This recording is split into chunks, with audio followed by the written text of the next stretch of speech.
औरंगजेबाच्या खबरीचं प्रकरण त्यांच्यावरच उलटल्यानं दिशा सालियान प्रकरण शिजवलं, संजय राऊतांचा आरोप. तर राऊतांचं वय वाढलं पण बुद्धी नाही, नितेश राणेंचा टोला.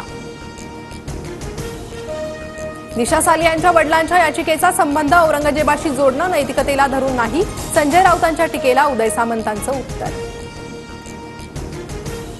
आदित्य ठाकरेंना अटक करून चौकशी करा, आरोप खोटे आहेत तर पुरावे द्या आणि आम्हाला खोटं ठरवा, नितेश राणेंचं आदित्य ठाकरेंना आव्हान. तर नैतिकतेच्या आधारावर आदित्य ठाकरेंनी राजीनामा देण्याची देखील मागणी.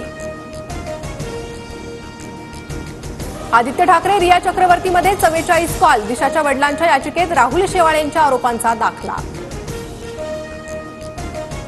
नाशिकमध्ये थरार, 2 सख्ख्या भावांचा अंगणातच निर्घृण खून, मृतांपैकी एक राष्ट्रवादी अजित पवार गटाचा पदाधिकारी, 5 जण ताब्यात. नागपूर राडा प्रकरणातील आरोपी फहीम खानसह 50 आरोपींवर देशद्रोहाचा गुन्हा, फहीम खाननंतर आता सय्यद अलीचं नाव चर्चेत.